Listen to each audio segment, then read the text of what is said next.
Hemos estado orando por diferentes semillas que Dios ha abierto o ha comenzado en diferentes lugares. La semana pasada oramos por todo lo que está sucediendo en Reynosa, McAllen y alrededor de Texas, Chihuahua, a través del pastor Heriberto. El día de hoy vamos a orar por Argentina. Y dices, ¿hay una semilla en Argentina? Pues te platico la historia. Conocí a Jimmy Dolor, no es un nombre original, ahorita te digo cuál es su nombre, a Jimmy Dolor como DJ cuando hace algunos años que me convertí y comencé a hacer música cristiana. Necesitaba alguien que me acompañara como DJ para rapear y me presentaron a DJ Jimmy Dolor, que estuvo un tiempo en un grupo que se llamaban los Babasónicos, ¿no? Y comenzó a hacer gira conmigo, a salir, a tocar, ¿no? Él no era creyente en ese momento, pero comenzó a escuchar una y otra vez como yo estaba predicando el evangelio. Y recuerdo claramente un día de regreso de un concierto, él diciéndome, ¿sabes? Jesús transformó mi vida. Él es mi Señor, ahora lo sé, ¿no? Y no hizo una oración así de repite después de mí, ¿no? Pero pudimos ver cómo su corazón había sido transformado y ahora le pertenecía al Señor. Después, la primera boda que yo oficié, fue la boda de él y con Analía, ¿no? Estaban viviendo en pecado y decidieron honrar a Dios a través de esto, del matrimonio. Se casaron y estuvimos ahí, yo todo nervioso, repite después así, porque era la primera ceremonia que yo había hecho, ¿no? Y después de un tiempo de estar acá, su hija nació acá a Malibú, decidieron regresar a Argentina, a casa de su papá, a honrar a su papá, y regresaron y ha estado por allá un tiempo. Después de algunos años me habló y me dijo, sabes, saqué a mi hija de la escuela, ¿ahora qué hago, Fermín? ¿No? Y yo, ¿por qué la sacaste? Y dice, no, es que somos cristianos y lo que le están enseñando es difícil. Y le dije, sabes que estás en otro país, estás en Argentina, tienes que checar. Y sí, era probable que por no llevar a su hija a la escuela pública se las podían quitar, ¿no? Entonces él investigó y buscó y decidió educar a su hija en casa, ahora ya con el respaldo de ACE, ¿no? Y comenzaron una pequeña escuela, ya sin el riesgo de quitarle a su hija, ¿no? Comenzaron una pequeña escuela, ellos junto con la hermana de Analía y algunas otras personas comenzaron a añadirse a esta escuela y de repente estaban ahí todos los días, ¿no? Daban devocionales y demás, y de repente fue, ¿y por qué no nos reunimos los domingos? ¿No? Y entonces comenzaron a reunirse los domingos para estudiar la palabra, ¿no? Y ha estado así durante algún tiempo, ¿no? Y queremos orar por él. No se llama Jimmy Dolor porque una vez dice que en La Boca, en el barrio de La Boca, después de que salió de los Babasónicos, hizo un show y su show era bastante raro, ¿no? Era con guitarras estridentes, era un show de DJ, ¿no? Y con ritmos lentos y demás, y llegó un cuate y dice, se nota que hay mucho dolor en tu vida, ¿no? Y me recordaste a Jimi Hendrix, ¿no? Y entonces decidió ponerse Jimmy Dolor, pero en realidad es Walter Kebleris, descendiente de Europa, de Ucrania o algo así, son sus papás, y la verdad es que Dios lo está usando para alcanzar personas en ese lugar. Ahora te platico un chisme. Este próximo martes, mi esposa y yo, junto con Héctor y Gaby, pastores que Dios usó para fundar esta iglesia, vamos a Argentina, ¿no? Vamos a visitarlos, a estar con ellos. El viernes está organizando un concierto, mini concierto evangelístico en un teatro que rentaron ahí en San Vicente. Te pido que estés orando por nosotros. Y yo creo que quedó bastante adecuado orar por ellos el día de hoy y ir y ver qué es lo que Dios está haciendo. Estaremos viajando también a Montevideo con el pastor Sergio Pirelli. Él es uruguayo y ha estado en Estados Unidos por mucho tiempo y hace poco se mudó a Montevideo para comenzar una iglesia ahí en su país. Y la verdad que vamos a visitar a ambos y vamos a estar conviviendo con ellos, comiendo asado y cosas de esas, además.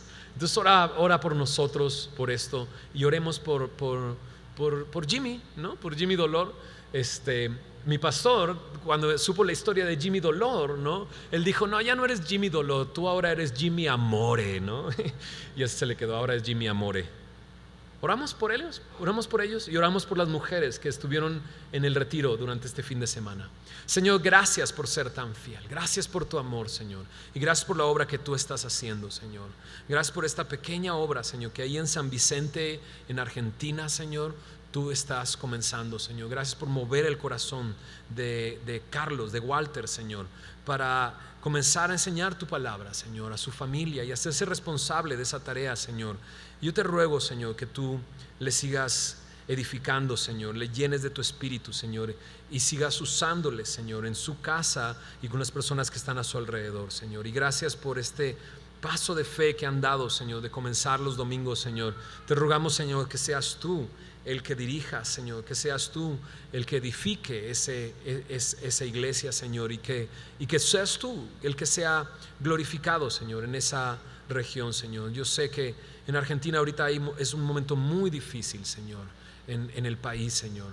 Y, Señor, hay mucha necesidad de ti, Señor. Y si tú quieres usar esta obra, Señor, para un avivamiento en este lugar, Señor, úsalo, Señor. Usa esta obra, Señor, que tú has comenzado, Señor. Es tuya y te pertenece a ti, Señor. Sé glorificado a través de esto, Señor. Y te pedimos por nuestro viaje, Señor, llévanos con bien, tráenos de regreso con bien, Señor, y que sea un gran tiempo conviviendo con los semillosos de Argentina, Señor, con la gente de Uruguay, Señor, y que sea un tiempo de mucha bendición, Señor, compartiendo tu evangelio. Veamos muchos viniendo a tus pies, Señor, y siendo confirmados en la fe, Señor. Haz tú la obra, Señor, durante esta semana ahí en Argentina, Señor, y en Uruguay, Señor. Y te pedimos también por las mujeres, Señor, por este fin de semana que estuvieron en el retiro, Señor. Gracias por hablarles, gracias por transformar sus vidas, Señor. Creemos que tú has hecho una obra, Señor, y que tú continuarás esa obra, Señor, hasta el día de Jesucristo, Señor. Te pedimos por nuestras esposas, aquellas mamás, hijas que fueron, hermanos, hermanas, Señor, que fueron. Sigue haciendo tú la obra, Señor, en ellas, y sigue glorificándote en sus vidas. Te lo pedimos, Señor. Y ponemos en tus manos el estudio de hoy, la enseñanza de hoy. Te pedimos que tú nos enseñes, nos redargullas, nos instruyas. Hagas tú la obra, Señor. Hagas tú la obra en nosotros este día. Llénanos de tu espíritu, Señor, y sé glorificado, Señor, en el nombre de Jesús. Amén, amén. Abre tu Biblia en Josué capítulo 3 y 4. ¿Sabes? Llegó el momento. Llegó el momento. Josué entró a la tierra prometida 39 años atrás, ¿no? Como parte de estos 12 espías que fueron a ver la tierra que Dios les había prometido, ¿no? Y Josué ahora está ahí, pero ahora ya no como un espía, sino como aquel que va a ser usado por Dios para meter al pueblo a esa tierra prometida.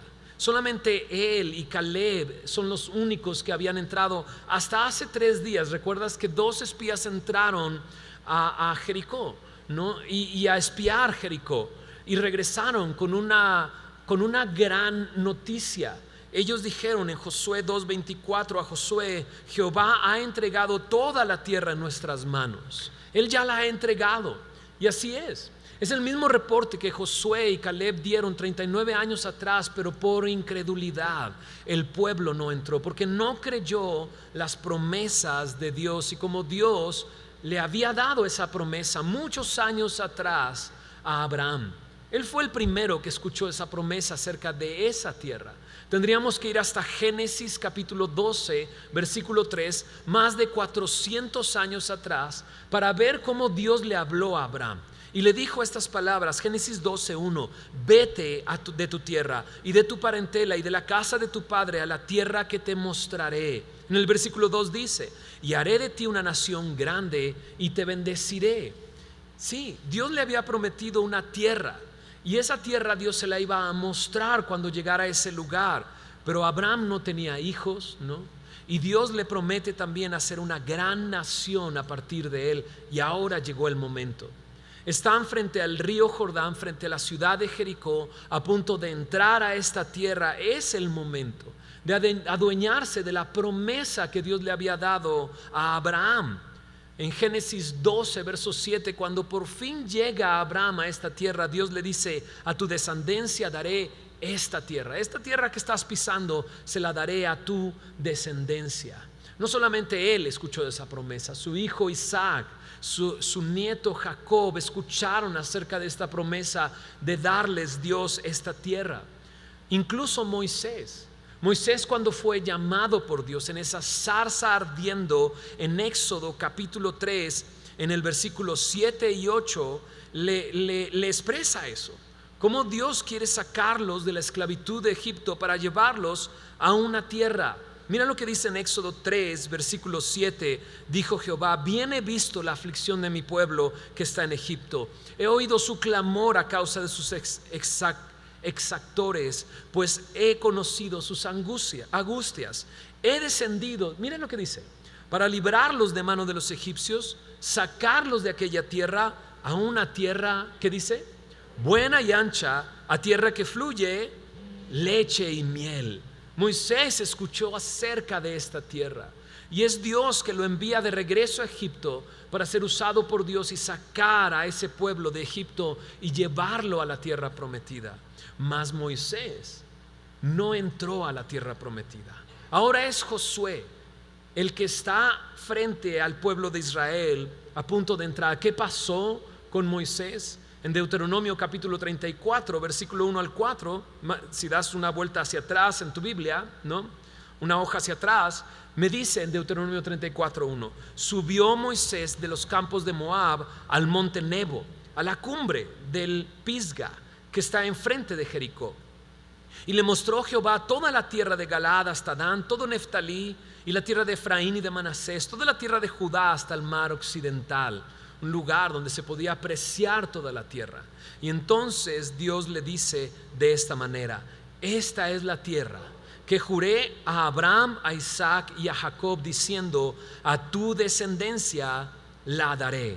Y luego le dice a Moisés: te he permitido verla con tus ojos, mas no pasarás allá. Y así fue. Moisés en ese momento muere, ¿no? Muere en ese monte, ¿no? Y Dios le permitió ver, pero no entrar. Y ha llegado el momento de entrar. Josué está con el pueblo en una ciudad llamada Sittim y está a punto de cruzar el Jordán. Cruzar el Jordán. Hemos puesto a esta serie hacia una vida plena y abundante, porque creemos que esta tierra, la tierra prometida para el pueblo de Israel, representa la herencia que Dios nos ha dado en Cristo Jesús. Y a lo mejor algunos de nosotros ya hemos cruzado el Jordán y vivimos una vida plena, abundante en Él. Algunos de nosotros nos hemos quedado de este lado. Hemos salido de Egipto, Dios nos ha rescatado de la esclavitud del pecado, pero aún no hemos entrado a una vida plena y abundante en Él, la cual Él ha prometido. Y Dios el día de hoy, a través de esta historia, nos quiere enseñar y mostrar cómo podemos entrar a esa vida abundante en Él. Así como el pueblo entró a la tierra prometida cruzando el Jordán, quizás el día de hoy tengas que mojarte los pies. Ahorita lo vas a entender. Mira lo que dice Josué capítulo 3 en el versículo 1. Josué se levantó de mañana. Él y todos los hijos de Israel partieron de Sittim y vinieron hasta el Jordán y reposaron allí antes de, ¿qué dice? Pasarlo. ¿Sabes? Josué se levantó de mañana. ¿Y qué hacía en las mañanas? Se levantaba, ¿no? Y dices, ok, pues eso es común, ¿verdad? Pero yo creo que hay más en esta frase que lo que simplemente se ve. Porque Josué ha escuchado de parte de Dios: no se apartará de tu boca, nunca se apartará de tu boca esta palabra, este libro de la ley, sino que en él meditarás día y noche. Y Josué está frente a un momento en el que tiene que tomar decisiones y necesita ser dirigido por Dios. Cruzar el Jordán a simple vista no parece fácil. Y sabes, se levantaba de mañana, y creo que no era solamente este día que se levantaba de mañana, sino cada mañana pasaba un tiempo meditando en el libro de la ley y orando. Sabes, tú y yo enfrentamos muchas cosas durante los días, ¿no? ¿Qué día de esta semana no fue difícil? Dime, ¿no? ¿Qué día de repente no hubo decisiones que tomar, ¿no? Rumbos que tomar, ¿no? Cosas que decir no, cosas que decir sí, cosas a apreciar, cosas a rechazar, ¿no? Y cómo necesitamos de Dios cada mañana. Necesitamos de Él para buscándole en oración, meditando en su palabra, de tal manera que nos dé dirección, así como lo hizo con Josué. Se levantó el pueblo y dice que salieron de Sittim hasta la orilla del río Jordán. Josefo, un historiador, nos dice y ubica que Sittim estaba a cerca de 12 kilómetros de distancia de donde está el río Jordán. Por lo tanto, es un viaje, y te imaginas el momento en el que comienzan a recoger todas sus tiendas para dirigirse hacia allá. Un proceso quizás lento, un proceso organizado, un proceso que a simple vista podría ser un espectáculo, pensando que son millones de personas, alrededor de 2 millones de personas. Imagínate 2 millones de personas moviendo, recogiendo todos sus enseres del día a día y llevándolos a otro lugar y deteniéndose ahí. Pero ahora tienen que enfrentar algo. Necesitan cruzar el Jordán. ¿Cómo lo cruzamos? ¿Cómo le haremos? ¿No? Me imagino a las personas incluso preguntándose, ¿iremos a hacer un puente? Eso nos va a tomar un tiempo hacer un puente y que sea resistente para cruzar a todo el pueblo. ¿Haremos barcas para cruzar? Dios tiene planes para que crucen el Jordán. Y no lo tienen que hacer en sus fuerzas, sino que solamente tienen que creer y hacer las instrucciones que está a punto Dios de darles. Mira cuáles instrucciones. A partir de aquí vamos a ver recibiendo instrucciones, ¿no? A partir del versículo 1 hasta el versículo 13, pero lo vamos a ir viendo en secciones. Mira las instrucciones que les da Dios, Josué al pueblo, Josué a los sacerdotes. Verso 2 dice: después de 3 días los oficiales recorrieron el campamento mandando al pueblo, diciendo: cuando veáis el arca del pacto de Jehová vuestro Dios y los levitas sacerdotes que la llevan, vosotros saldréis de vuestro lugar y marcharéis en pos de ella, a fin de que sepáis el camino por donde habéis de ir, por cuanto vosotros no habéis pasado antes de ahora por este camino. Pero entre vosotros y ella haya distancia como de 2000 codos, no os acercaréis a ella. La primera instrucción para el pueblo es: sigue el arca del pacto. ¿Qué era el arca del pacto? El arca del pacto era básicamente una caja de madera que Dios le había dado instrucciones a Moisés de construirla. Madera de acacia con ciertas medidas, recubierta completamente de oro y con una tapa encima. Esta tapa se le conocía como el propiciatorio. Era una especie de tapa que tenía un receptáculo para que quedara sangre encima de esta tapa. Tenía 2 querubines cubriendo el lugar, adornando el lugar, y nadie podía tocarla. ¿Qué estaba dentro del arca? Dentro del arca estaban las 2 tablas de la ley, un recipiente con maná del desierto y la vara de Aarón que había reverdecido, ¿no?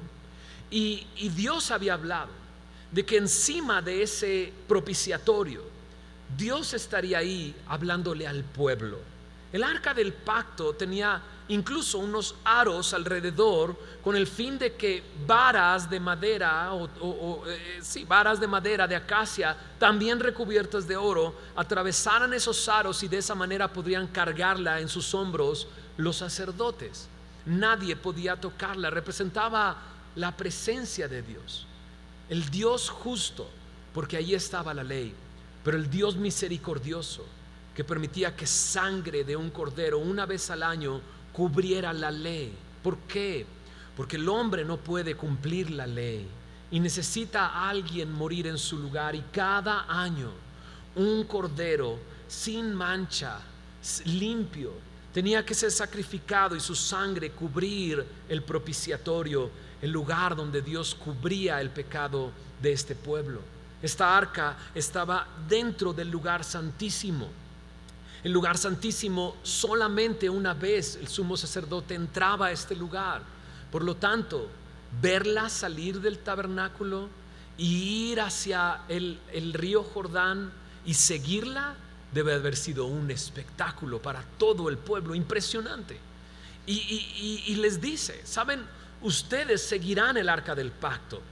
Y me encanta porque la imagen es: seguirán a este Dios justo y misericordioso que está en medio de ustedes, y ahorita se los va a decir. Pero vas a guardar una distancia, casi 1 kilómetro de distancia tiene que haber entre el pueblo y el arca del pacto, la presencia de Dios. La siguiente instrucción está en el versículo 5. le dice así Josué al pueblo: santificaos, porque Jehová hará mañana maravillas entre vosotros.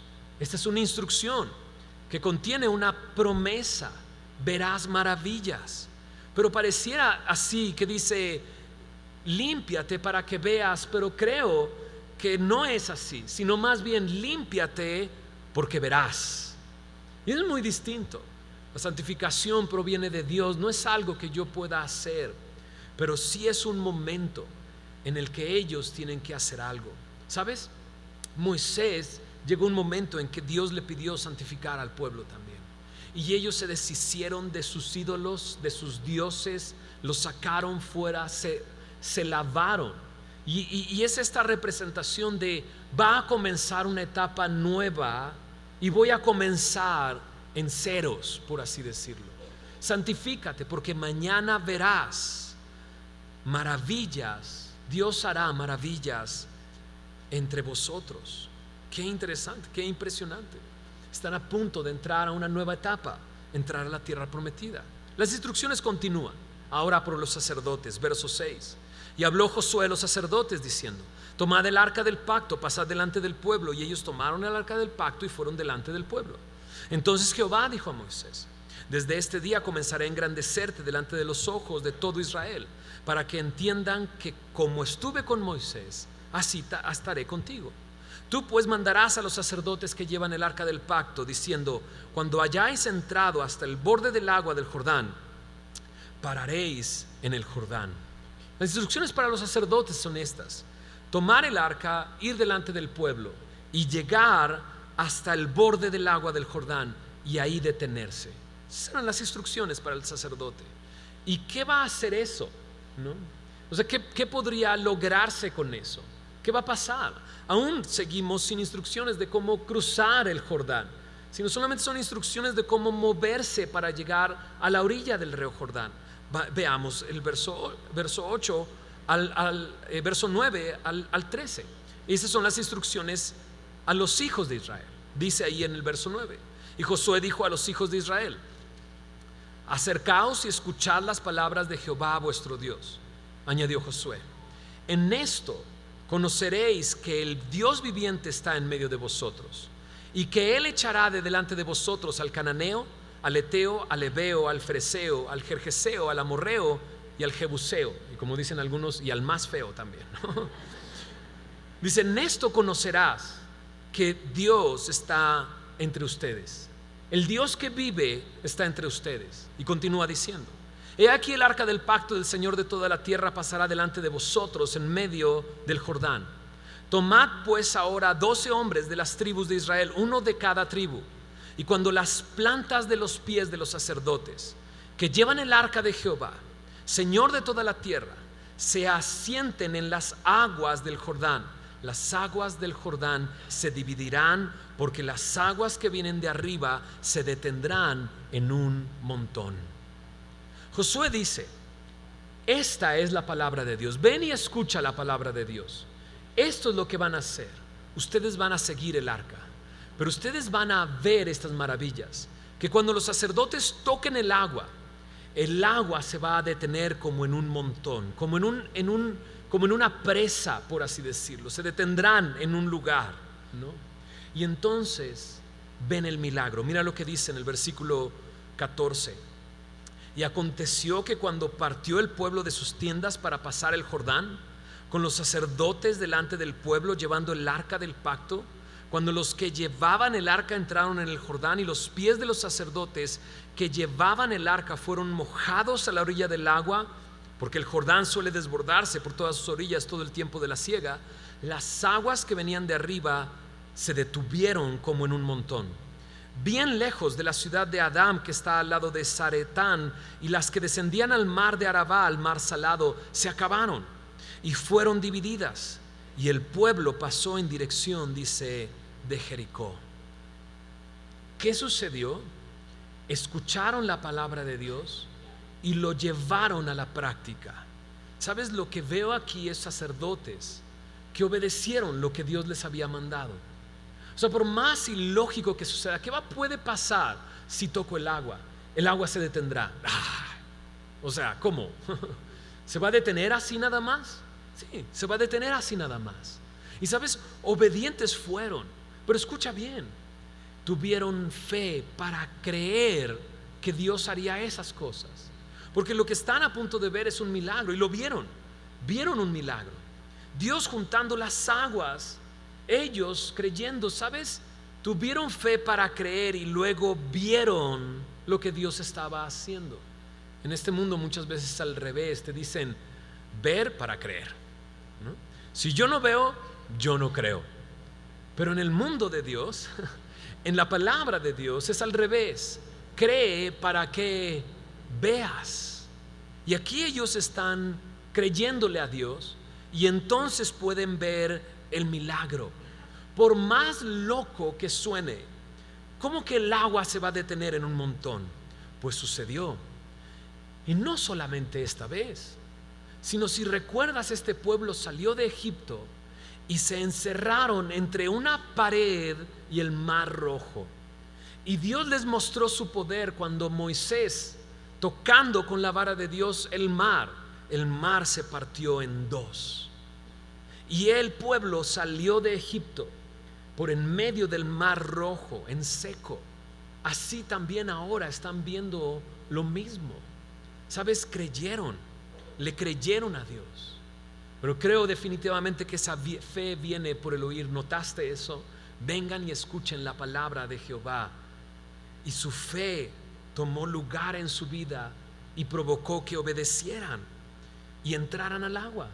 Los sacerdotes entraron al agua y el agua se detuvo. Ahora, lo que me dice es muy interesante. Verso 16 es muy interesante. Dice que cuando llegaron al río, el agua se había desbordado, ¿no? Porque era tiempo de la siega. Y así es. El Jordán, ¿no?, se alimenta de la región de Galilea, y Galilea está lleno de montañas. Todo el monte de Hebrón está en toda esa zona. Y durante el invierno las montañas se llenan de nieve, y todo eso alimenta el río Jordán. Y cuando hay esta época, el agua se alcanza a desbordar del cauce del río. Entonces cuando ellos tocan el agua, ¿no?, entonces sucede esto. En la ciudad de Adam, dice, se detuvo el agua. Y eso es muy interesante. La palabra Adam es la palabra Adán, significa rojo. Es el nombre del primer hombre que Dios creó, ¿no? Y eso me dice algo. Pero también es el primer hombre que creó Dios, pero también el hombre que pecó, el hombre que desobedeció, por lo cual fue expulsado del paraíso y murió. La Biblia dice que el pecado entró por un hombre, ese es Adán, ¿no? Y por lo tanto todos heredamos la muerte porque él pecó y porque nosotros hemos pecado, ¿no? Y de repente aparece aquí este mismo nombre, Adán. No aparece en ningún otro lugar, ¿sabías? En Génesis aparece, mientras se habla de Adán, aquí aparece y vuelve a aparecer en otro lugar, pero no en ningún otro lugar más. Y qué interesante que es aquí donde aparece, porque es esa ciudad de Adán que representa el hombre de pecado por el cual entró la muerte. Y corre el agua hasta, dice ahí, el mar del Arabá, o el mar salado. El mar salado es el mar muerto, que está a muchos metros debajo del nivel del mar, ¿no? Y que tiene tantas sales que no hay vida en este lugar, ¿no? Tiene tantas sales que incluso la persona que no sabe nadar puede meterse a ese mar y flotar, ¿no? O sea, tiene tanta carga de sales que te metes y flotas y ahí te quedas. Es más, te dicen no chapotees, te cae a los ojos y puede ser bien difícil. Es más, es como un spa, ¿no? Porque entras y todos salían, wow, mi piel y no sé qué. Y yo así, no, yo no me quiero mojar, ¿no? El mar muerto, no hay vida en el mar muerto, no hay fruto en el mar muerto, no existe la vida en ese lugar. Es un lugar bastante gris, ¿no? Bastante gris. Es el mar muerto, por eso se le llama el mar muerto. Y pareciera que en este paso de fe de estos hombres, de tocar el agua, Dios detiene el agua ahí en la ciudad de Adán, que representa el pecado, la muerte, y detiene aquello que alimenta a la muerte, ¿no? Y pasan ellos en dirección, dice, de Jericó, ¿no? Qué interesante. Ahorita vamos a ver cómo se aplica esto a nuestra vida. Verso 17 dice: mas los sacerdotes que llevaban el arca del pacto de Jehová estuvieron en seco, firmes en medio del Jordán, hasta que todo el pueblo hubo acabado de pasar del Jordán, y todo Israel, dice, pasó en seco. ¿Sabes? Esto es un milagro. Esto es un milagro. Dios les pidió que hicieran algo. Ellos obedecieron y vieron maravillas. Les dijo Josué: santifícate hoy, porque mañana Dios hará maravillas entre ustedes. Y lo está haciendo. Porque no es esta imagen de se detuvo el agua y comenzaron a cruzar y hay lodo, ¿sabes? Y los niños aventándose lodo y todo atorándose en el lodo. No, pasaron en seco. Eso es un milagro. Y cruzaron en dirección a Jericó. Ahora piensa que tú eres un habitante de Jericó. Imagínate esto: se detiene el agua y muy probablemente ellos obtenían agua de ese mismo río. Entonces no hay agua y la gente sale para ver qué es lo que pasó, que no hay agua. Y de repente ven a un pueblo cruzando 2 millones de personas cruzando y poniéndose al lado oriental de su ciudad. Imagínate eso, imagínate el momento.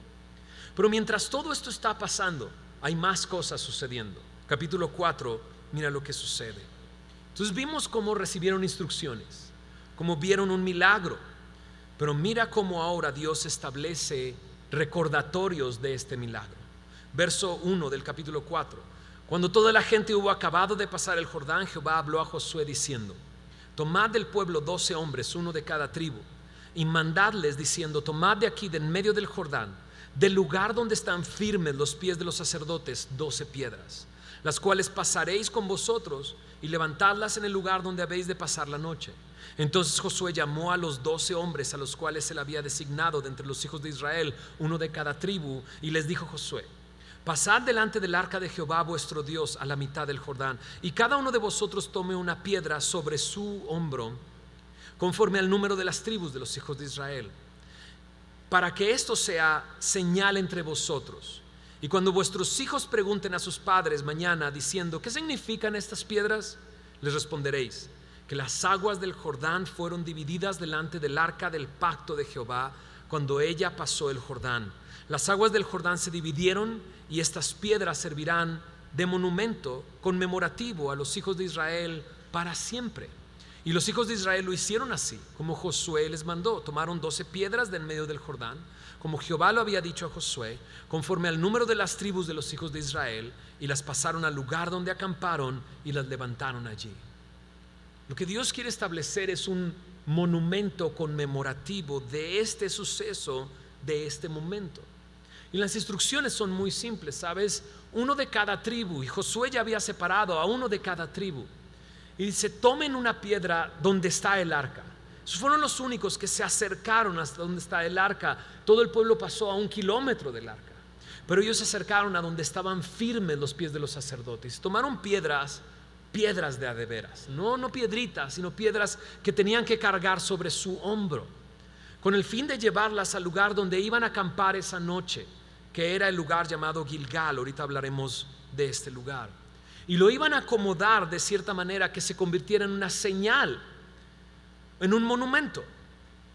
Piedras que están acomodadas, 12 piedras, de cierta manera que cuando pasara alguien por ahí dirían: esto lo hizo alguien.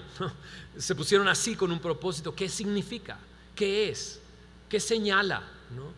Y ellos lo hicieron. Pasaron el Jordán, ¿no?, con estas piedras, y pusieron este lugar en donde acamparon. Y continúa la historia: 12 piedras de en medio del Jordán. Pero hay otro monumento más que se establece en el verso 9. Mira lo que dice: Josué también levantó 12 piedras en medio del Jordán, en el lugar donde estuvieron los pies de los sacerdotes que llevaban el arca del pacto, y han estado allí hasta hoy. Quien escribe este relato, él dice: sabes, las piedras están ahí adentro del río Jordán, porque lo que hace Josué es tomar 12 piedras y hacer un monumento en medio del Jordán. Eso quiere decir que cuando regrese el agua, esas piedras, ¿dónde van a estar? Pues debajo del agua. ¿Y quién las va a ver? Pues nadie, ¿no? Solo Dios, ¿no? Y él escribe, ahí están, ahí están. Es probable que cuando hubiera sequía esas piedras surgieran, ¿no es así? Y es probable que esto fuera una forma de decir: Dios, yo he sido fiel a mis promesas. Y aquí está, aunque tú no lo veas, yo aquí estoy, yo recuerdo este momento. Y Josué hace este segundo monumento en ese lugar, dentro del río Jordán, donde nadie lo ve. En el verso 10 dice así: y los sacerdotes que llevaban el arca se pasaron en medio del Jordán hasta que se hizo todo lo que Jehová había mandado a Josué que dijese al pueblo, conforme a todas las cosas que Moisés había mandado a Josué. Y el pueblo se dio prisa y pasó. Y cuando todo el pueblo acabó de pasar, también pasó el arca de Jehová y los sacerdotes en presencia del pueblo. También los hijos de Rubén, los hijos de Gad y la media tribu de Manasés pasaron armados delante de los hijos de Israel, según Moisés lo había dicho, como 40,000 hombres armados, listos para la guerra. Pasaron hacia la llanura de Jericó delante de Jehová. Entonces aquí en estos versículos ya me dice: todo pasó, todo sucedió.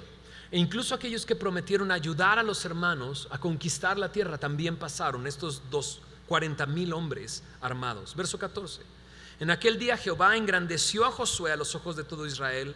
Le temieron como habían temido a Moisés todos los días de su vida. Este versículo 14 se une al capítulo 3, versículo 7. En el momento en que Dios le dice a Josué: desde este día te engrandeceré y todos sabrán que yo estoy contigo, así como estuve con Moisés. En el versículo 14 de Josué 4 es el momento en el que Dios engrandece su nombre. Y lo que sucede es que Josué está siendo el sucesor de Moisés. ¿Y qué manera de probar que era el sucesor de Moisés? Moisés dividió el río, el mar Rojo, ¿no? O Dios lo usó para hacerlo. Y ahora Dios está usando a Josué para dividir el río Jordán y pasar el pueblo en seco. En ese momento el pueblo se dio cuenta: Dios está con Josué. No solamente eso, le temieron a Moisés. Y entonces pusieron el monumento. Verso 15 dice: luego Jehová habló a Josué diciendo: manda a los sacerdotes que lleven el arca del testimonio, que suban del Jordán. Dice: Josué mandó a los sacerdotes diciendo: subid del Jordán. Y aconteció que cuando los sacerdotes que llevaban el arca del pacto de Jehová subieron de en medio del Jordán, y las plantas de los pies de los sacerdotes estuvieron en lugar seco, las aguas del Jordán se volvieron a su lugar, corriendo como antes sobre todos sus bordes. Y el pueblo subió del Jordán el día 10 del mes primero, y acamparon en Gilgal, al lado oriental de Jericó.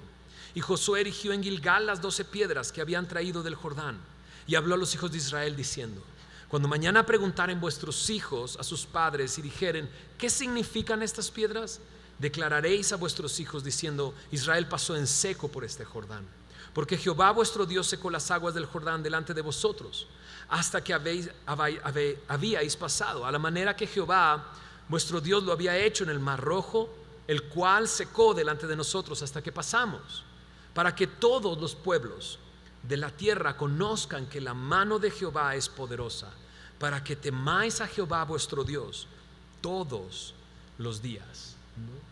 Entonces sucedió. Llegaron, levantaron el monumento, se establecieron en Gilgal.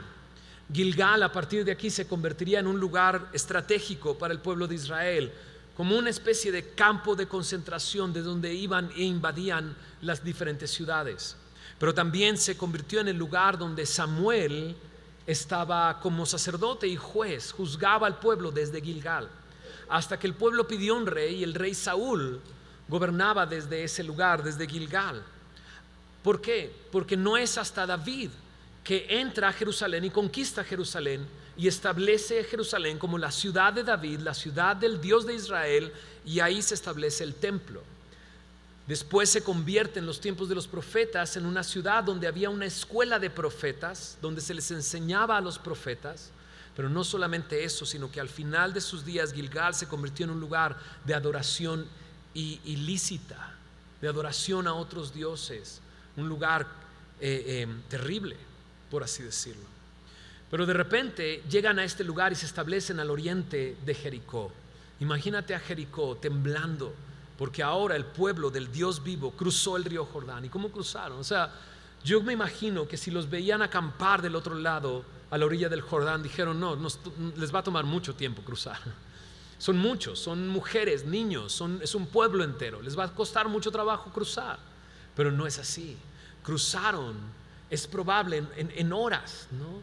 Un largo tiempo, obviamente, para cruzar toda la gente, pero cruzaron y ahora estaban ahí, al lado oriente de Jericó.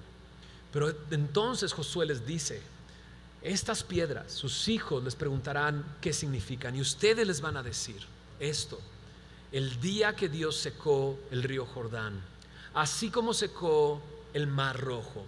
Lo que quiere decir es, Dios ha estado con nosotros y por su mano entramos a la tierra prometida. Y no solo eso, al final del versículo 24 dice: para que temáis a Jehová vuestro Dios todos los días. Qué interesante. Cuando tememos a Dios, dejamos de tener temor al hombre. Y ellos estaban a punto de enfrentar ejércitos, ciudades, pero no tenían por qué temer al hombre. Lo que tenían que hacer era temer a Dios. Y qué manera maravillosa de enseñarle a tus hijos el temor de Dios. Porque ¿cuántos de nosotros no hicimos burradas, tonterías, porque temíamos al hombre? Ay, es que ¿qué van a decir de mí? Que no me atrevo a hacerlo, ¿no? Y ahí vas, ¿no? Y temes a lo que dicen los hombres y terminamos haciendo cosas terribles. Pero el temor de Dios es lo que nuestros hijos deben de aprender. Temer a Dios, respetar a Dios, saber quién es Dios, tener su identidad basada en Dios y no en lo que otros dicen. Y entonces van a poder desarrollarse en esta sociedad de la manera correcta, temiendo a Dios y no a los hombres. Qué bella manera de enseñarlo a través de este monumento. Pero no solo eso, me dice que también esas piedras iban a decirle a todos los pueblos de la mano poderosa de Dios. Mi Dios no es como sus dioses. Mi Dios es diferente. Mi Dios es poderoso. Pudo hacer cruzar a todo el pueblo en un día, secando el mar, secando el río Jordán. Y ahora están en la tierra prometida, tierra que fluye leche y miel. Cruzaron el Jordán. Ahora, ¿qué hay para mí? Ok, todo esto es un relato del pueblo de Israel cruzando el Jordán. Pero ¿qué hay para mí en esta porción? Creo que hay mucho para mí en esta porción. Nosotros hemos comparado al pueblo de Israel con nosotros como creyentes. Cuando salieron de Egipto, decíamos cómo Dios nos había rescatado de la esclavitud del pecado. Y Dios nos había rescatado de ser esclavos del pecado. Y Dios nos había dado libertad. Y eso es lo que sucedió. A través de creer en el Señor Jesús, que Él pagó nuestros pecados, Él nos ha dado libertad, ha perdonado nuestros pecados. Pero ahora están cruzando el Jordán. ¿Y qué representa cruzar el Jordán? Representa entrar a esta vida plena y abundante en el Señor. Una vida plena y abundante. El cruzar el mar Rojo representaba salir de la esclavitud del pecado, pero el entrar a la tierra prometida representa hacernos dueños de la herencia que Dios nos ha dado en Cristo Jesús, algo que Él ha preparado para nosotros. Y esto, ¿cómo sucede? ¿Sabes? El pueblo de Israel se convierte en un gran ejemplo para nosotros, para poder entrar a esa vida plena y abundante. El escritor de Hebreos, por favor léelo en casa, Hebreos capítulo 4, nos habla del reposo de Dios. Y nos habla de cómo el pueblo no entró al reposo de Dios por incredulidad. Y sí, habla de este pueblo que en el desierto vagó por 40 años.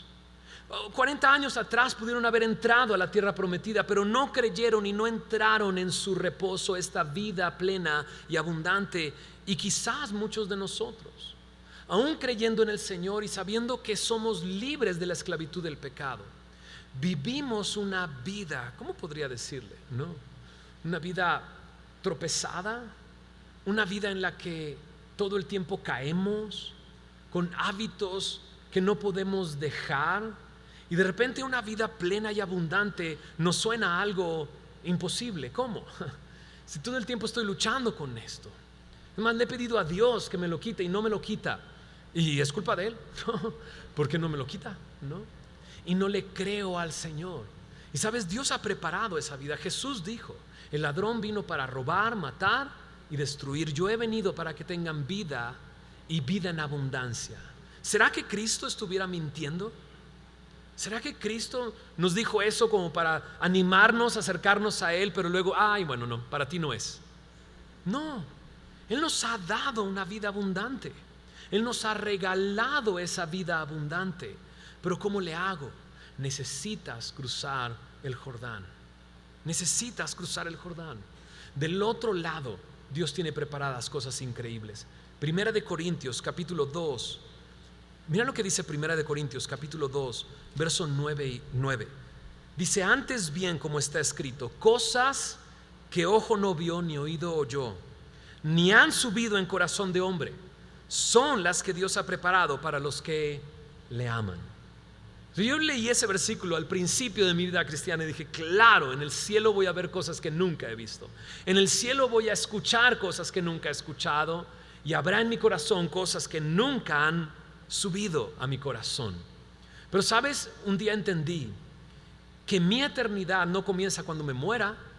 Mi eternidad comenzó cuando le entregué mi vida a Cristo. Ahí comenzó mi vida. No tenía que esperar a morir para ver cosas que ojo no vio. Al contrario, Dios ha preparado esas cosas para este tiempo, para este momento. Para mí esto es una descripción de esa vida abundante y plena que Cristo nos ha dado. Cosas que ojo no vio, cosas que oído no ha oído, cosas que ojo no vio. No sé, como a lo mejor ver a tu esposo, ¿no?, creyendo en el Señor, ¿no?, y entregado al Señor y sirviendo al Señor, y dices: no, eso mi ojo nunca lo iba a ver, pero ahora lo veo. O escuchar cosas que nunca habías oído, ¿no? Escuchar lo que Dios hace en otras personas, o lo que Dios está haciendo en tu familia. O escuchar su palabra y quedarte y decir: wow, eso es para mí. Eso nunca lo había escuchado, y mira lo que Dios me está diciendo. Es más, simplemente escuchar a Dios diciendo: yo te amo. Yo te amo. Subir a tu corazón cosas que nunca habían subido, y de repente amas y perdonas a aquel que te hizo daño y que nunca pensaste que lograrías perdonarlo. Al contrario, por años amargado deseabas que muriera, y de repente lo has perdonado y llegas con él, y eso en tu corazón nunca había subido, y Dios subió eso a tu corazón. Yo creo que esta es una descripción de esa vida plena y abundante que Cristo nos ha dado. Ahora quiero hacer una pregunta, y no quiero que intentes quedar bien con nadie, ni siquiera conmigo o con tu familia, porque yo creo que una vida plena y abundante existe para el creyente. Pero creo que muchos han quedado en el desierto, y muchos otros hemos experimentado esa vida plena y abundante.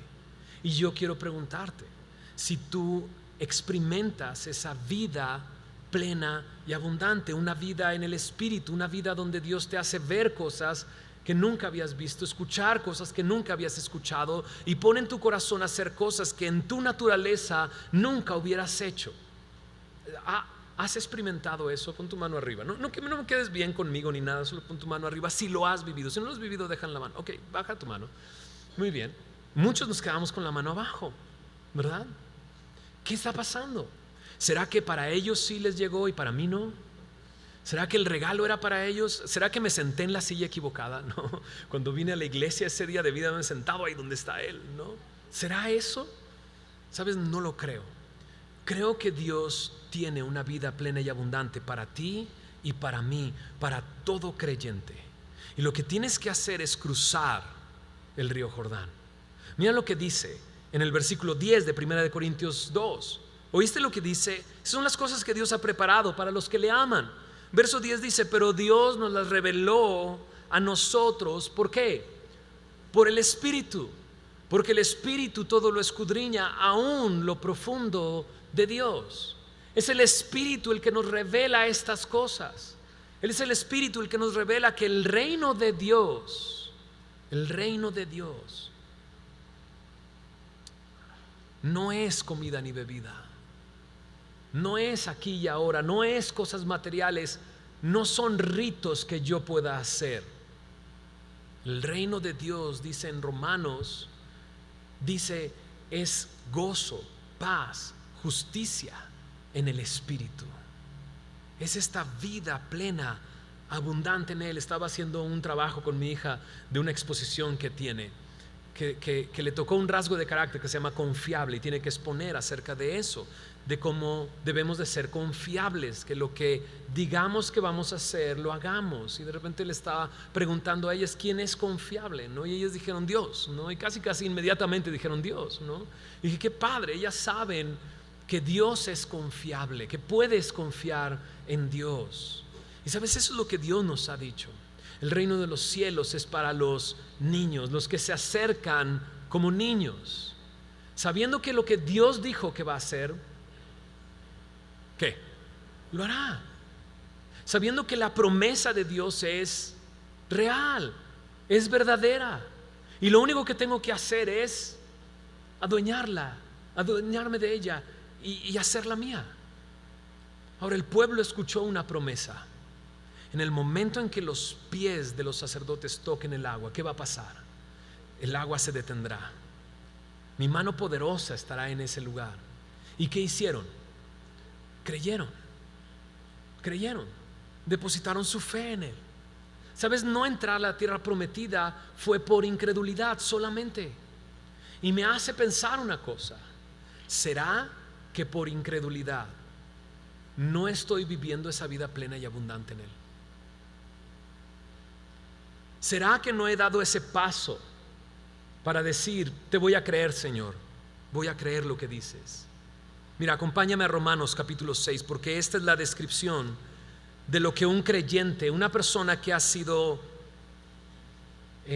rescatada de Egipto, sacada de la esclavitud del pecado, que tiene vida en el Señor, lo se describe ahí en Romanos capítulo 6. Bueno, si tienes un tiempo y estás pensando, ¿qué debería de leer? No, ahora que soy creyente, Romanos 5, 6, 7 y 8, por favor léelos. Léelo en varias versiones, en internet hay varias versiones. Entiende, come esto, medita esto, porque es el corazón del creyente, de la lucha del creyente entre su carne y el espíritu, y la glorificación que Dios tiene para con nosotros y demás. Léelo en casa. Pero mira lo que dice Romanos capítulo 6.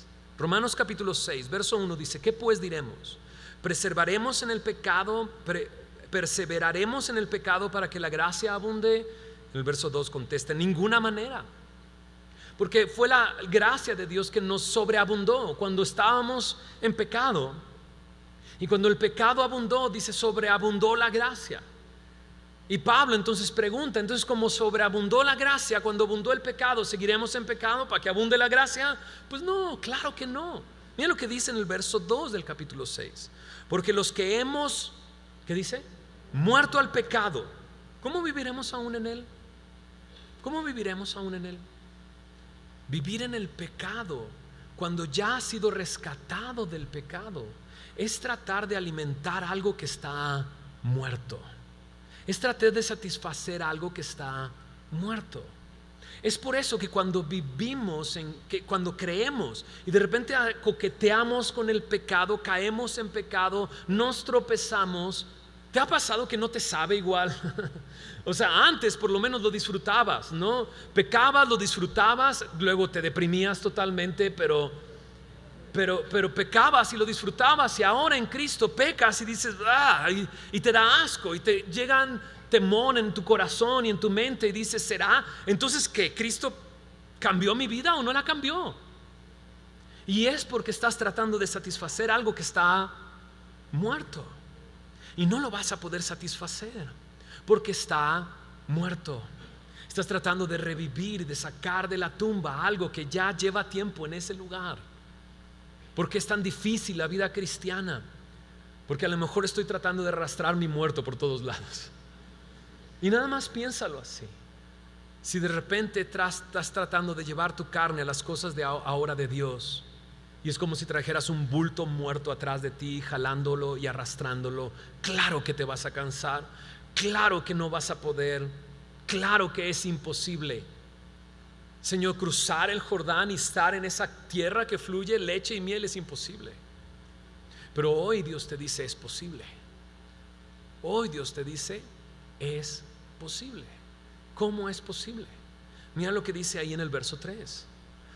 ¿O no sabes que todos los que hemos sido bautizados en Cristo Jesús hemos sido bautizados en su muerte, porque somos sepultados juntamente con Él para muerte por el bautismo, a fin de que como Cristo resucitó de los muertos por la gloria del Padre, así también nosotros andemos ¿en qué? En vida nueva, ¿no? Esta manifestación del bautismo, de algo que ya he creído en mi corazón, es lo que Pablo utiliza para mostrarnos lo que ha pasado en el creyente. Cuando somos bautizados, nos sumergimos hacia atrás como si entráramos a un ataúd, y luego salimos del agua como si resucitáramos de los muertos. Y es solamente una representación de lo que Dios ha hecho en tu vida. Pero si tú has creído en el Señor Jesús, lo que me dice aquí es que has muerto. En 2 de Corintios capítulo 5 lo dice así: si uno murió, entonces todos murieron. Entonces, si yo he creído en el Señor Jesús, he dado ese paso de fe, de depositar mi confianza en Él, lo que me dice es que he sido bautizado en su muerte. Estoy muerto. Pero así como Jesús salió de la tumba y resucitó de los muertos, así Él me ha levantado para andar en una vida nueva. Eso es lo que me dice aquí. Y me llama la atención eso. Uno de los versículos que aprendemos en el segundo libro de Navegantes, que se trata de vida nueva, es Gálatas 2:20, ¿no? Con Cristo estoy juntamente crucificado, ya no vivo yo, antes vive Cristo en mí. Lo que vivo ahora en la carne, lo que vivo todos los días en este mundo, lo vivo en la fe del Hijo de Dios, el cual me amó y se entregó a sí mismo por mí. Eso es lo que quiere decir. Estoy muerto, ya no vivo yo, ahora vive Cristo en mí. Y cualquier cosa que enfrente en mi día, en mi caminar diario, lo vivo creyendo en Jesús, que me amó y se entregó a sí mismo por mí. En esa fe de que he muerto y ahora vivo una nueva vida. Ahora, la pregunta en el versículo 3 es la que me sorprende. El verbo es: ¿qué no sabes? ¿Qué no sabes? Quizás no has entrado a esa vida abundante en Cristo porque no sabías que tú estás muerto y que ahora Él te ha dado una nueva vida. Quizás. O quizás escuchas esto y dices: pero eso ya lo sé. Y entonces, ¿por qué no lo estoy viviendo? Porque a lo mejor lo sabes, pero no lo has ¿qué? Creído. Lo sabes, pero no has creído. El pueblo se quedó en el desierto 38, 39 años atrás porque no le creyó a Dios. Y a lo mejor tú vas a estar en ese desierto no sé cuántos años, si tú el día de hoy dices nah. Pero si tú el día de hoy dices: le creo a Dios, estoy muerto y Él me ha levantado para una vida nueva, ¿sabes? Eso es cruzar el Jordán. 2 monumentos fueron levantados en ese lugar, en el río Jordán, uno en Gilgal y otro en medio de este río. ¿Te recuerdas? Ese río iba a tapar el monumento del río, ¿no? Y qué interesante, se detiene el agua ya en la ciudad de Adán, que va camino hacia el mar muerto. Y eso es lo que Dios ha hecho en tu vida. Él ha detenido la muerte en seco para que entonces tú cruces y tengas una vida plena en Él. ¿Sabes? Si no, lo único que va a hacer es arrastrarte el río. ¿Hacia dónde? Hacia el mar muerto, donde no hay fruto, donde no hay vida. Pero si el día de hoy tú cruzas, puedes ver el monumento que está al otro lado. Mira lo que dice en Romanos capítulo 8. Bueno, ahí en mismo Romanos capítulo 6, porque hay muchas cosas más aquí en Romanos 6. Verso 6 dice: sabiendo esto, nuestro viejo hombre fue crucificado juntamente con Él. Verso 6 de Romanos 6. Para que el cuerpo del pecado sea, ¿qué dice? Destruido, a fin de que no sirvamos más al pecado. Porque el que ha muerto ha sido justificado del pecado. Dice: y si morimos con Cristo, creemos que también, ¿qué? Viviremos con Él. Eso es lo que creemos. Eso es lo que ha sucedido. Si creemos que yo he muerto con Él, también creo que ahora vivo con Él. Ahora tengo vida porque Él me ha dado vida. Verso 9: sabiendo que Cristo, habiendo resucitado de los muertos, ya no muere, la muerte no se enseñorea más de Él. Verso 11, mira lo que dice: Así también vosotros, consideraos muertos al pecado, pero, ¿qué dice? Vivos para Dios en Cristo Jesús, Señor nuestro. No solamente tengo que saber que he muerto y he sido resucitado por Dios, sino tengo que considerarme muerto al pecado. Que cuando esa tentación llegue a mi vida, pueda depender de Él. ¿Haciendo qué? Diciendo, ¿sabes? Ahora estoy vivo en Cristo. Y debo de considerarme, estoy muerto para esto, pero estoy vivo para Dios. Ahora si vivo, vivo para Él. Ahora si vivo, vivo para Él. En Romanos capítulo 6, verso 11, este es el testimonio, pero vivo para Dios. ¿Has visto una persona llena del Espíritu de Dios? Una persona en esa vida plena y abundante. Lo ves y dices, wow, ¿qué le pasó? Es que ha creído en el Señor Jesús y ha recibido de Él esa vida plena y abundante. Ahora está vivo para Dios. Lo ves y dices, ese hombre está vivo para Dios, vive para Él. Y qué increíble es una persona viva para Dios en tu hogar, en tu casa, en tu colonia, en tu iglesia. Porque es una persona que ya no ve para sí misma, ya no vive para sí mismo, ahora vive para Él. Y al vivir para Él puede vivir para los demás, y ama cuando debe de amar, perdona cuando debe de perdonar, exhorta cuando debe de exhortar, anima cuando debe de animar, consuela. Y de repente tienes a ese hombre viviendo en tu casa y dices, órale, ¿qué pasó? Es ese monumento que dice, la mano poderosa de Dios detuvo la muerte en seco. Y a este hombre le ha dado vida, vida plena y abundante. Mira lo que dice en Romanos capítulo 8. Romanos capítulo 8, versículo 9 y 10 dice, mas vosotros no vivís según la carne, sino según el Espíritu, si es que el Espíritu de Dios mora en vosotros. Y si alguno no tiene el Espíritu de Cristo, no es de Él. Me llama la atención este versículo porque pareciera una condición, si es que el Espíritu de Dios mora en vosotros. Pero el sí no es el sí de la duda, si es que, sino el sí de la afirmación. Lo voy a leer de nuevo. Vosotros no vivís según la carne, sino según el Espíritu, ya que el Espíritu de Dios mora en vosotros. ¿Te acuerdas eso? El Espíritu de Dios nos revela estas cosas, cosas que ojo no vio ni oído escuchó. El Espíritu de Dios viene a morar en el creyente cuando deposita su fe en Él. Y es esto lo que hace que cuando tú pecas no lo disfrutes y dices, no, esto está mal, no puede ser. ¿Por qué sigo haciéndolo? Señor, no puede ser. ¿Por qué sigo viviendo así? Y entonces, ¿por qué el Espíritu de Dios no me ha revelado esas cosas? Quizás, y déjame ponerlo sobre la mesa, quizás has apagado el Espíritu o has contristado el Espíritu y lo has hecho a un lado en tu vida. Pero Él mora en ti. Y ahí está, morando en ti. ¿Qué puede hacer ese Espíritu morando en ti? Esto, hacer que vivas según el Espíritu y no según la carne. Mira lo que continúa diciendo en el verso 10. Pero si Cristo está en vosotros, el cuerpo en verdad está, ¿qué dice? Muerto a causa del pecado, mas el Espíritu, ¿qué? Vive a causa de la justicia. Y si el Espíritu de aquel que levantó de los muertos a Jesús mora en ti, mora en vosotros, el que levantó de los muertos a Cristo Jesús vivificará también vuestros cuerpos mortales por su Espíritu que mora en vosotros. Escucha bien, el Espíritu que levantó de los muertos a Jesús es el Espíritu que mora en ti. ¿Tú crees que no tiene poder para levantarte y darte vida? ¿Lo sabes o no lo sabes?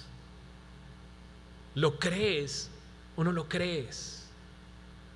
Porque quizás el día de hoy Dios te haga ver maravillas en tu vida y te haga pasar del desierto a una vida plena y abundante. En el desierto nada crece. En el desierto no hay fruto. En el desierto tienes sed todo el tiempo. En el desierto.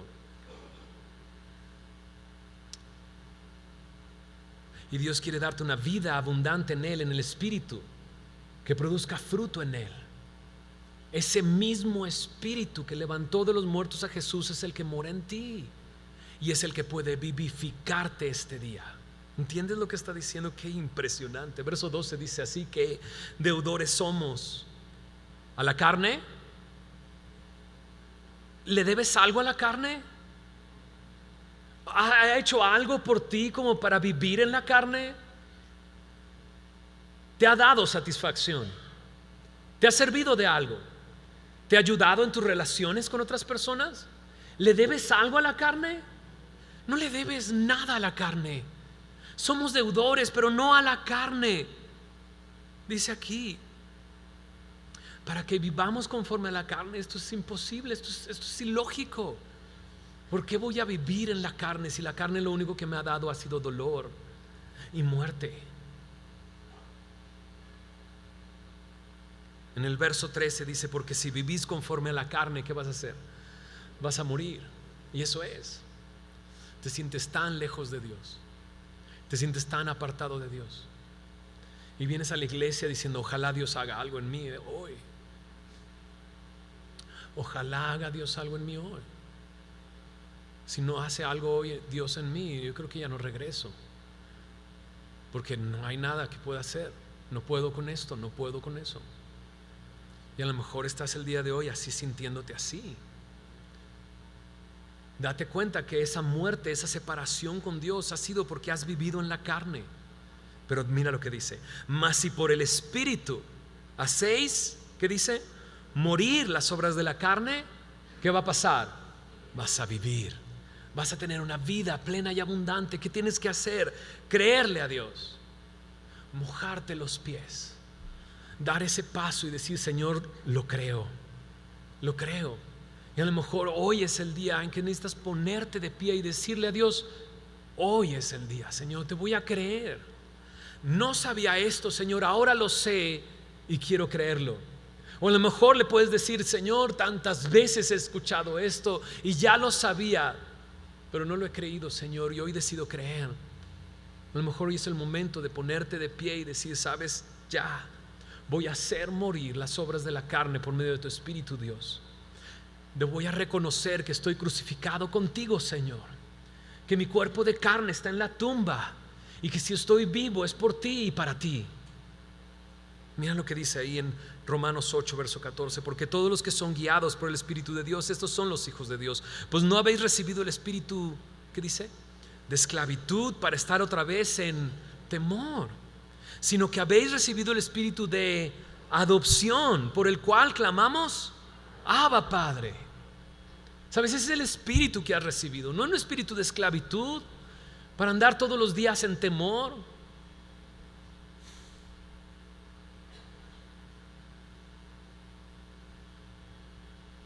Dios te quiere dar libertad el día de hoy, hermano. Dios te quiere dar libertad el día de hoy. Y lo único que tienes que hacer es creerle a Él, que Él te dé fe. A lo mejor estás escuchando todo esto y dices, lo escucho, pero no tengo fe. Es el momento de ponerte de pie y decir, Señor, dame fe. Dame fe. Dame fe para creer lo que estoy escuchando de ti.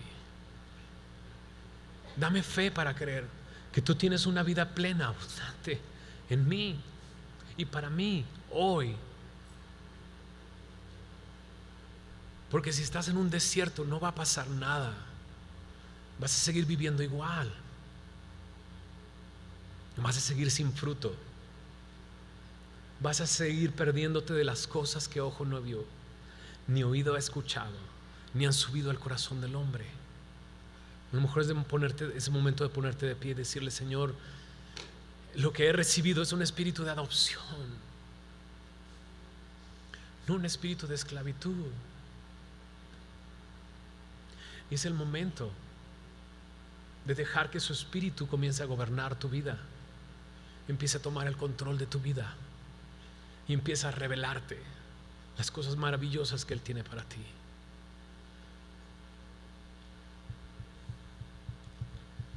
¿Ya estás de pie? Díselo. Comienza a orar y pídele al Señor, Señor, lléname de tu espíritu. Señor, quiero cruzar el Jordán hoy. Señor, quiero tener esa vida abundante que tú has venido a darme. La quiero tener en mi vida hoy. Quiero ver cosas que ojo no vio. Quiero oír cosas que oído no oyó. Quiero que suban a mi corazón cosas que nunca han subido. Quiero amar como tú amas. Díselo con tus palabras. Y a lo mejor primero tienes que decirle, perdóname, Señor, porque no te he creído. Y tanto tiempo he estado contigo y simplemente te he apagado, he contristado tu espíritu y ya no quiero hacerlo más. Díselo con tus palabras.